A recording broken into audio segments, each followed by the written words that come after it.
Hello guys, you are welcome. So in this video we'll be continuing with the division of polynomials. We'll take one more example. I feel like just one example in the last video which we did is not enough, so let's take one more.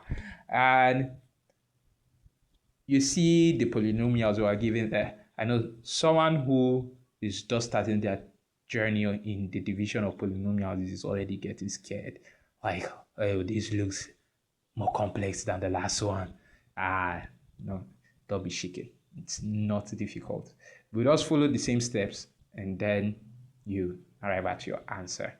And as you can see, this meets the condition for division of polynomials. You see that the degree of the divisor is less than the degree of the dividend. That is the polynomial which we are dividing. This is of the third degree and this is of the second degree. So it's divisible. So let's get to work. Put our dividend in here. And then our divisor out here. Remember, in dividing, we use only the first term of the divisor. So x cubed divided by x squared, you have x. So x times x squared, you have x cubed. X times minus x, you have minus x squared.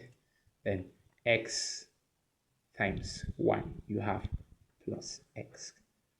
So you subtract all of that. X cubed, we cancel x. X cubed minus x cubed becomes 0. Then 3x squared minus x squared is equal to 3x squared plus x squared. So you have 4x squared. Now in this case, there is no x term in the dividend. So what that tells us is that the coefficient of the x term, which is not here, is 0. So that becomes 0 minus plus x, which is 0. This becomes 0 minus x, which is equal to minus x. So we bring down minus x, and we bring that our constant also plus 1. So this is a polynomial of the second degree. So our divisor can still go in. This is not less than this, so can divide again. So for x squared divided by x squared, you will have plus 4. And now this guy now will multiply. I keep saying this guy. This 4 now will multiply the whole divisor. 4 times x squared, you have 4x squared. 4 times minus x, and you have minus 4x. 4 times 1, and you have plus 4. So we subtract again. 4x squared minus 4x squared is 0. Then minus x minus 4x is equal to minus x plus 4x, which is equal to 3x. So you have 3x. Then 1 minus plus 4 is equal to 1 minus 4, which is equal to minus 3. So this is minus 3. Can we divide again?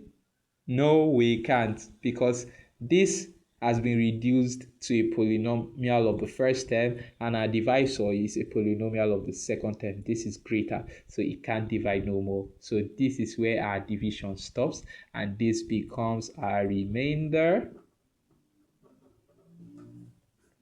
This becomes our quotient, and this guy is our divisor. Remember the formula we established for testing, that the dividend is equal to the divisor times the quotient plus the remainder. That is to say, if we substitute this here, we substitute this here, and we substitute this here, we will have this. So let's try. Our divisor is x squared minus x plus 1 times our quotient is x plus 4, and our remainder is 3x minus 3. So let's go in x into x squared minus x plus 1 plus 4 into x squared minus x plus 1, and then plus 3x minus 3. So x multiplies in here, we have x cubed minus x squared plus x plus 4 times this gives you 4x squared minus 4x plus 4, then plus 3x minus 3. So we collect like terms. X cubed stands alone. We have minus x squared plus 4x squared. Any other x squared? No. Then we have plus x minus 4x plus 3x. Then we have plus 4 minus 3. So let's simplify. We have x cubed minus x squared plus 4x squared. You have plus 3x squared. Then minus 4 plus 1 minus 4x, that is minus 3x. Minus 3x plus 3x is 0. So 4 minus 3 is 1.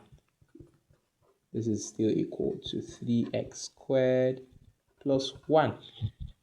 Ta-da! We arrived at our dividend. So let's try. Let's stop there. I'll give you some exercises. You try them yourself.